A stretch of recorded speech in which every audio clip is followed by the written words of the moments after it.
जय माँ विंध्यवासिनी, हर हर महादेव। आप सभी का स्वागत है आपके अपने YouTube परिवार फेसबुक पेज पे। तंत्र एक क्रिया का विषय होता है। भाव प्रधानता के साथ साथ इसमें क्रिया प्रधानता भी होती है। मुख्यतः यह क्रिया प्रधान है। शक्तियाँ इसमें क्रियाओं को विशेष करके देखती हैं। भक्ति 9 प्रकार की नवधा भक्ति कही गई है। आप 9 प्रकार से भक्ति कर सकते हैं, लेकिन तंत्र की क्रियाओं में जब जाते हैं और अपने इष्ट आराध्य के तंत्र स्वरूप की आप जब सेवा पूजा करते हैं, उनसे कुछ विशेष प्राप्ति की कामना करते हैं, तब आपको उनके उस स्वरूप से संबंधित विधि विधान का अक्षरतः पालन किया जाना चाहिए, आपको करना चाहिए। तभी उसका शुभ फल आपको प्राप्त होगा, अन्यथा अनिष्टता आपके घर परिवार में घर करके रह जाएगी। इस बात का विशेष करके ध्यान रखना चाहिए। आज का विषय है कि घर में महिषासुर मर्दिनी का स्वरूप यानी कि 10 भुजा दुर्गा का श्री विग्रह अगर हम स्थापित कर लेते हैं, या भगवती काली के ऐसे स्वरूप जिनके किसी भी हाथ में वरद मुद्रा नहीं है, यानी कि वरदान देती हुई, आशीर्वाद देती हुई मुद्रा नहीं है, उग्र स्वरूप है, विशेष करके शमशान काली का स्वरूप, भद्र काली का स्वरूप, या ऐसा कोई भी स्वरूप जैसे 10 भुजा 10 महाविद्या का स्वरूप जिसमें कि भगवती के 10 शीश हैं, 20 हाथ हैं, 20 पैर हैं, वैसा स्वरूप अगर हम घर में स्थापित कर लेते हैं श्री विग्रह के रूप में एक सामान्य गृहस्थ, तो ऐसी परिस्थिति में आपको क्या करना चाहिए, कौन सा दोष लगता है, क्या दिक्कतें आती हैं, इस विषय को समझने का आज प्रयास करेंगे। सर्वप्रथम इस विषय को आप जान लीजिए कि यह कोई अंधश्रद्धा का विषय नहीं है, और यह विषय आपके समक्ष इसीलिए रखा जा रहा है कि अगर आपसे या आपकी किसी भी पूर्वजों के द्वारा, आपके किसी बड़ों के द्वारा इस प्रकार की कोई गलती कर दी गई हो जिसके कारण घर परिवार में कलह कलेश मच रहा हो, किसी प्रकार के अनिष्ट हो रहे हो, तो उन्हें आप सुधार कर सकें। सर्वप्रथम ऐसी स्वरूप की स्थापना गृहस्थ को अपने घर में करना ही नहीं चाहिए, क्योंकि अति उग्र होते हैं। जरा इसमें इनकी पूजा में गलती होने पर क्षमादान नहीं मिलता। ये सभी स्वरूप, ये सभी विग्रह जो होते हैं तंत्रोक्त होते हैं। भगवती के शारदीय नवरात्र में विशेष करके महिषासुर मर्दिनी स्वरूप की पूजा होती है, और आप सभी यह देखेंगे कि 9 पत्रिका प्रवेश के द्वारा जिस समय भगवती का उद्बोधन किया जाता है, उसके पश्चात भगवती के नेत्र पे बंधी हुई पट्टी को खोला जाता है, उनके प्राण प्रतिष्ठा विधि विधान होती है, सभी पूजन पाठ होते हैं। सप्तमी, अष्टमी, नवमी को पूजन होता है, 10वीं के दिन उनका विसर्जन कर दिया जाता है। 10वीं को समी पूजन इत्यादि के पश्चात सिंदूर खेला होता है, जो विधि विधान अपने होते उनके पश्चात उनका विसर्जन हो जाता है। उस स्वरूप को प्रमुख रूप से लोग अगर श्री विग्रह के रूप में घर में रख लेते हैं, तो सबसे पहला चीज़ है कि भगवती के उस शक्ति के साथ में, उस स्वरूप के साथ में देवी का वाहन जो सोमनंदी जी हैं, महासिंह हैं, वो उग्र स्वरूप में है, रण क्षेत्र में है। उसके साथ 2 दानव भी हैं, एक तो महिष के रूप में और दूसरा महिषासुर के रूप में। महिष और महिषासुर अगर दोनों को एक मान भी लेते हैं, तो भी वहाँ एक नकारात्मक ऊर्जा भी है जो देवी के वरदान को प्राप्त करके उनके सायुज्य स्वरूप को प्राप्त किया है, यानी कि उसकी भी पूजा होगी, यह वरदान उसने प्राप्त किया हुआ है। अब आप अगर घर में उनके इस स्वरूप को स्थापित कर दिए हैं और आप केवल दुर्गा जी की पूजा कर रहे हैं, तो दुर्गा जी की पूजा से केवल पूर्ण संतुष्टि नहीं होगी, क्योंकि जगदम्बा ने स्वयं वचन दे दिया है, आशीर्वाद दिया है कि मेरे साथ तुम्हारी भी पूजा होगी, उस राक्षस महिषासुर का भी पूजा होगा।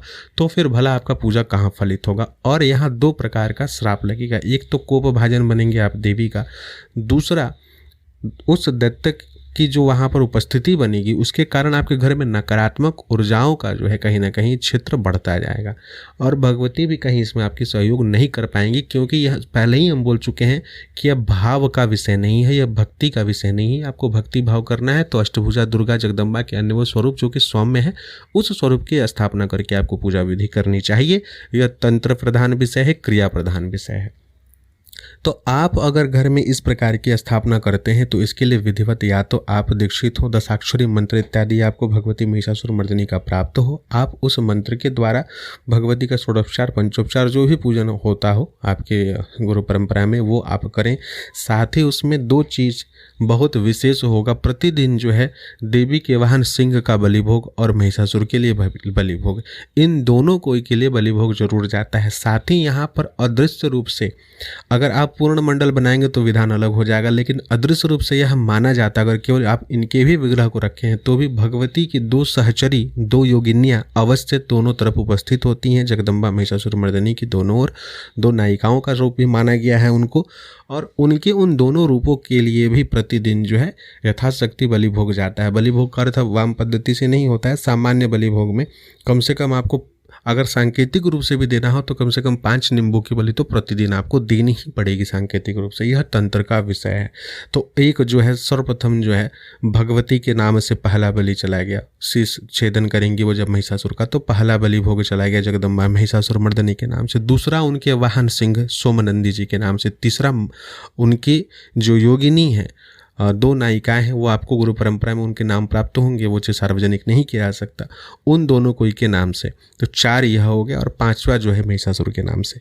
ये 5 बलि आप सांकेतिक रूप से या तो अब आपको आपके गुरुजी नींबू की बलि बताएं, या फिर लौंग कपूर की बताएं, या फिर जायफल की बताएं, जो चीज़ की वो बताएंगे। ये तीनों चीज़ का मिश्रण भी बता सकते हैं, वो गुरु परंपरा में रहती है। सामान्यतः इस स्वरूप को अगर आप रख लिए हैं और आपको इच्छा है कि नहीं हम प्रतिदिन इनकी सेवा पूजा करेंगे, इसी स्वरूप की करेंगे, तो इनके विधि विधान को जान लेना चाहिए। और अगर आप चाहते हैं कि इस वीडियो के माध्यम से आपको जानकारी मिल जाए, तो यहाँ हम सामान्यतः यही कर सकते हैं कि प्रतिदिन आपको घर के भीतर भगवती के नाम से कम 1 नींबू की बलि भगवती के नाम से, 1 नींबू की बलि देवी के वाहन महासिंह सोमनंदी जी के नाम से, और तीसरा नींबू घर से बाहर आकर के आपको किसी स्थान पर महिषासुर के नाम से देनी चाहिए। हालांकि ये इसमें मेरा कहीं किसी भी प्रकार का पूर्ण रूप से आपका सपोर्ट नहीं है। ये चूंकि विषय आपके गुरुगम में है, तो गुरु से यह जानकारी लेके ही आपको करना चाहिए। हानि या लाभ होगा उसके जिम्मेदार आप होंगे। मेरा विषय सिर्फ इतना है कि आपको जानकारी दे देना कि ये चीज़ इस प्रकार से होना चाहिए। अगर आप इस स्वरूप की जिद करके बैठे हैं कि हमको यह स्वरूप करना है, तो इसकी यह विधि विधान होती है। यह जिम्मेदारी की विषय है, तंत्र का विषय है, तो जिम्मेदारी के साथ आपको चलना होता है। इसमें यह विषय इस प्रकार से करना चाहिए। इसके सिवा भगवती काली जी का वैसा स्वरूप जो काफ़ी उग्र हैं, जिनमें कोई भी वरद मुद्रा नहीं है, वरदान देती हुई मुद्रा नहीं है, आशीर्वाद देती हुई मुद्रा नहीं है, काफ़ी उग्र स्वरूप की पूजा आप घर में रख के कर रहे हैं। और अगर मान लेते हैं कि ऐसा कोई स्वरूप अगर आपकी कुल देवी का है, तो आपको अपने कुल गुरु से उनकी जानकारी प्राप्त करके करनी चाहिए सेवा पूजा। अन्यथा प्रतिदिन, और प्रतिदिन नहीं तो मंगलवार और शनिवार के दिन उनको नींबू की माला अवश्य पहनाई जानी चाहिए। बिना नींबू की माला की भगवती का वह स्वरूप से जो आभा मंडल पे जो प्रभाव पड़ेगा आपके, वो कहीं ना कहीं उसको क्षीण कर देगा, कहीं ना कहीं उसको हानि पहुंचाने वाला होगा, क्योंकि वो स्वरूप काफ़ी अधिक उग्र है और गृहस्थ के लिए तो नहीं है। बस शमशान काली अगर घर में बैठ जाएंगी तो उनको तो उनका स्थापना, उनका जो स्थान है वो तो शमशान में है। आप उनके मंत्रों का अगर पूजा कर रहे हैं, उनके स्वरूप की अगर पूजा कर रहे हैं, तो उनसे संबंधित शक्तियाँ ही आएंगी, तो वो कहाँ से शांत होंगे। तो घर में तो ऐसे करना ही नहीं चाहिए गृहस्थ को। लेकिन अगर अब आपकी जिद है कि हम इसी स्वरूप की करेंगे, तो एटलीस्ट इतना नियम विधि विधान आपको करना चाहिए। केवल एक नींबू मात्र से बहुत कुछ शांत हो सकता है, इसे सामान्य न समझे। इसके माध्यम से भगवती को शांत करने का प्रयास कर सकते हैं। अगर ऐसा फोटो भी घर में रखे हुए हैं जिसमें भगवती का 10 मुख है, 20 हाथ है, 20 पैर है, जो कि दुर्गा सप्तशती के प्रथम चरित्र में भगवती का जो ध्यान मंत्र है, उससे संबंधित स्वरूप अगर आप घर में रखे हैं, तो उनका भी कम से कम और कुछ नहीं तो अमावस्या तिथि के दिन अवश्य ही उनको आपको नींबू का माला, 11 नींबू की माला जरूर पहना करके उनकी सेवा पूजा करनी चाहिए, आरती करनी चाहिए, जिससे कि उनकी विशेष कृपा आपको प्राप्त हो। उनकी उग्रता आपके शत्रुओं की अनिष्टता का कारण बने, आपका नहीं। तो आशा करते हैं कि इस विषय से आप सभी लाभ लेंगे और अपने घर में सही प्रकार से अपने इष्टाराध्य की सेवा पूजा करेंगे। जय मां विंध्यवासिनी। हर हर महादेव।